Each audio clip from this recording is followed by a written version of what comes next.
Namaste everyone. The other day I got a swarm of people asking me if their signs have changed. They've tagged me in other pictures asking me if, what do I think about it, and it was basically a chart saying that Ophiuchus was after Scorpio, and then came Sagittarius. I think this is like a seasonal thing because I get asked this a lot of times, and sometimes 2 years later somebody asked me the same thing, because about 6 or 7 years ago people were asking me the same thing. Did their signs change? Are they a Taurus all of a sudden, or are they a Gemini, whatever? So I want to clear some things up, and I want to ask you certain questions to get you to think and see if it makes sense to you. Okay, so the moon has 13 cycles, as we know. It has 28 days in each cycle, and the sun has 12 cycles. So if we're going by the moon, we're actually going by the lunar calendar, right? So are you saying that you're going through the Mayan calendar? Because the Mayan calendar is ruled by it's denoted by the lunar calendar. So are you saying that the sun doesn't have any validation whatsoever?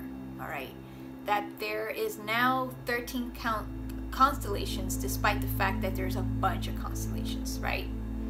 And another question I want to ask you is, we are living in a world of duality. What is the dual of Ophiuchus? What is the dual side of Ophiuchus? Because everything has to have a dual, something to, how do you say, reflect you. So what is the dual side of Ophiuchus? It's got to be Orion, right? Because Orion is the opposite constellation of Ophiuchus. So what are you trying to say now? That there's 14 signs then? That's my question. So another thing is, people say that there's 13 signs now. So if there's 13 signs, then there must be 13 houses. So what does the 13th house symbolize? What does it mean? What does it pertain to? We all know the first house pertains to ego, to ourselves, to who we are. Sixth house, our routine. Scorpio, the 8th house, the house of lust, the house of sex, the house of power. But if Ophiuchus falls in the 9th house, what would it be then? Because Sagittarius is in the 9th house and it's philosophy. So a lot of people say it's healing, and supposedly I'm an Ophiuchus because I was born during the time of Ophiuchus, but I don't see the coordinates of Ophiuchus at all. Like, I just see a hybrid of my Scorpio rising with Sagittarius sun that I have. So Ophiuchus is already between Scorpio and Sagittarius, so I wouldn't really know, to be honest. But what I do know is that I have looked up my birthday in the language of birthday books. It's just awesome. You gotta see it. This birthday book, this man made, and I've never seen anything so accurate before than this birthday book, okay? And I'm telling you, you have to really check it out. The language of birthdays, you can see it online on Wikipedia. I have the book, and he basically he made a test with about 100 subjects of the same birthday, right? And that's how he decided to summarize that birthday, how the person is on that birthday. And it is just so precise, it's so scary that I was like, wow, okay? And for every single sign there's 3 decans, all right? 3 decans. For example, Sagittarius 1, Sagittarius 2, Sagittarius 3, and then you have the cusp between Sagittarius and Capricorn, which is Saggicorn, and he gives them equal degrees, all right? And it goes throughout the 365 days of the year, right? So if we do this with the lunar cycle, my question is, who really cares? Because there's going to be 360 degrees regardless, but with the lunar thing, it's not going to be equal, okay? It's just going to be equally 28 days, but the degrees are going to be off because Ophiuchus is a very small sign, or actually Scorpio is a very small constellation, so it's going to be jammed like this, and then Sagittarius is a big constellation, and then we have Ophiuchus there, so it's going to be all over the place. Just like the Pleiadian system, a lot of people are like, well, my house is way bigger than the other one, and then this house is like, look, just divide your chart into 30 degrees, all right, starting from from your horizon of your rising sign, okay? Divide it equally, all right? Because every house has to have an equal amount of degrees. So when you get transits, you could actually feel the transits. How could you have a house like 6th house have little degrees because Placidia says so? Like, that's your daily life. Like, this is the size of your daily life, and then something like the 9th house has something like this, and then everything that goes on here goes on for years. It makes no sense, you know. To me, the Placidia system never made any sense. A lot of people, you know, they've told me read my chart, you know, based on the Placidias, because I really do, you know, I really do associate a lot with it. But when I look at it, the Placidius actually is a little, it's very much close to, you know, their Placidius was very much close to 30 degrees, you know, divided equally. So I was like, all right, fine, you know, I can see why. But people that have like broad, you know, houses like this, I was like, wow, like some people are even missing houses. I was like, you can't miss a house, because then you're trying to tell me that you don't have a self. If you're missing the 1st house, that means you don't have a self, like you don't exist, pretty much. It doesn't make any sense to me. So think about it with the lunar calendar. Like, if you're going to divide this into 13 houses, right, which I already tried it, it doesn't work out, because the 14th house, which is the opposite of Ophiuchus, there is no 14th house. There's just 2 signs there. And what are you going to do? Are those the opposites of Ophiuchus? It doesn't make any sense. Like, are you telling me that half of a sign is going to be the opposite of Ophiuchus? Another thing I wanted to mention is that I don't really think the moon is real. I think it's holographic. I used to have a refractor telescope, and I've seen through it, and you could see that, you know, the borders of it, it looks holographic. It really does. Look into a telescope and it looks holographic. So I believe that the moon is artificial, and it was placed there to keep us in a cycle of death. Okay, 13 is the number of transformation of death, you know, and rebirth. So imagine if we have a satellite that's close enough to us, you know, to keep us in some sort of cycle of rebirth and birth, and of rebirth and death. It's all I could think of. And the moon has 28 days. Saturn has 28 years before he goes around the sun. So maybe that moon was placed there for reasons that we can't even conceive or understand, all right, by reptiles. Because remember, if you look at the Mayan calendar, you're going to see all these bunch of, you know, weird reptilian creatures around it. And now we're entering into an age where, you know, we're entering into Aquarius, and there's just a lot of things we have to question, like the robotic agenda and stuff. So maybe they're very much in control of our reality, and, you know, they're just bringing this, they're just engraving this more into the matrix, you know, the control side. And I wanted to mention also moon, all right? The moon rules our mind. It rules our mind, right? Our emotions, because our emotions follow our mind. So that's why people say, well, the moon, it's the mood, it's the emotion. Yes, but the emotion follows your mind. Whatever you're thinking, you vibrate with it. That's the emotion, you know. Emotion is vibration, motion. So energy and motion, emotion. So the sun is the soul, okay? The moon is your mind.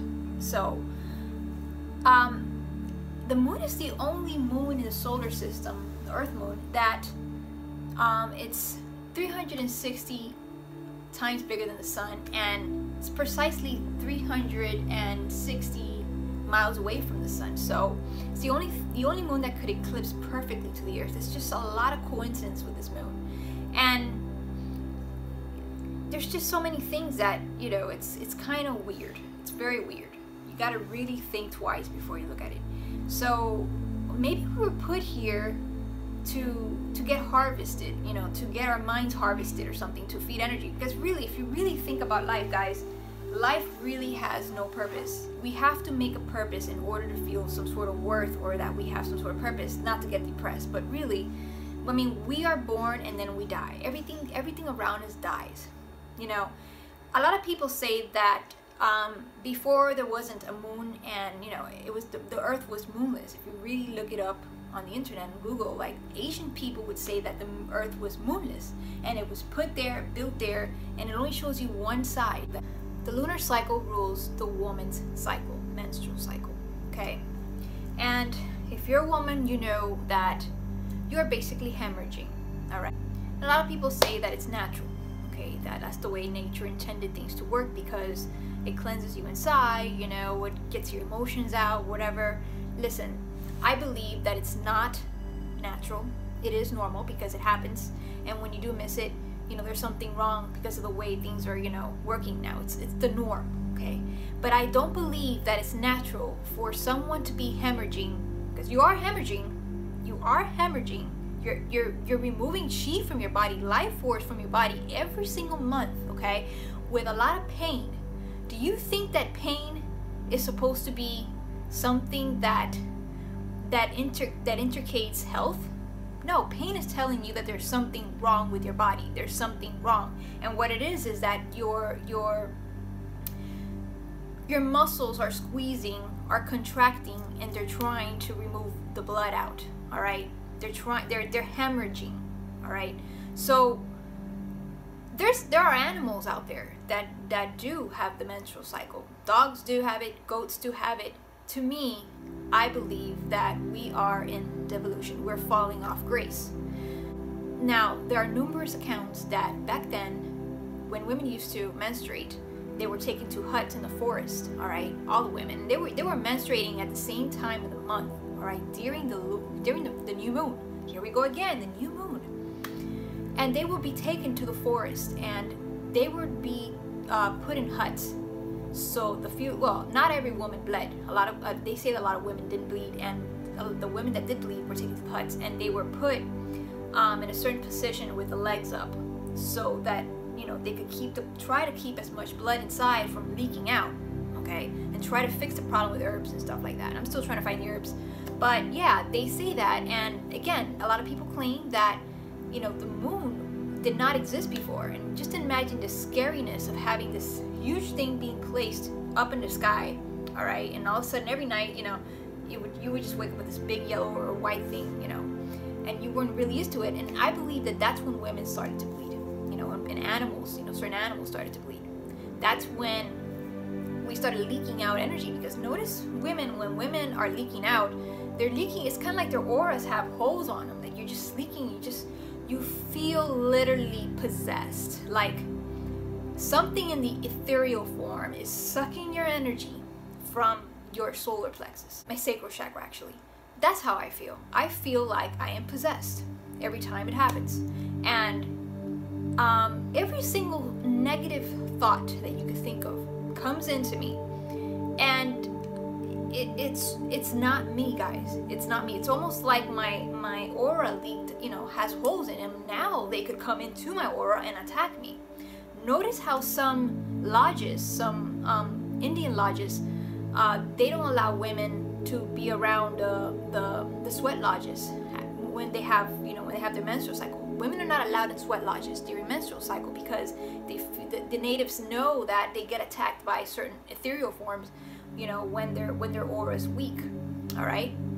So I do believe that the reptiles, they do feed out of blood, and when you're leaking, they kind of smell it, and they come and attack you, and they feed off of you. They feed off of that rage, that that emotion. Notice how in the grid, they make all these violent attempts. Like everything in the media is all about violence, killing, this, because they want to.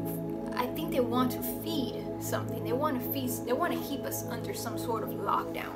All right. And I believe it started when they built that moon. Okay. And we haven't been to the moon ever since we went last time, if we did, because we didn't go. Okay. That moon.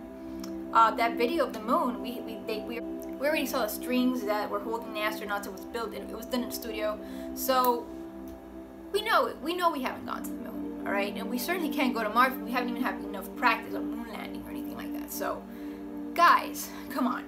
So guys, try to put all this information together and see a bigger picture, that there is something going on that we really don't know about. You really have to look into it before you start believing that, this, my sign is this, my sign.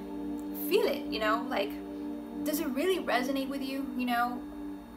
If it doesn't, it doesn't. I know the moon sign is very, very, very precise, because my moon is Aquarius, and I'm like, okay, I'm Aquarius, and I can feel it. I can feel how I mind things very logically. But I asked myself, well, maybe the moon was put there again to act like some sort of karmic debt that we have here, some karmic imprint for us to act out a certain role or something, of behavior, of mental behaviors, so they could feed off of us, and it's kind of like a satellite that, that pulls this energy out there.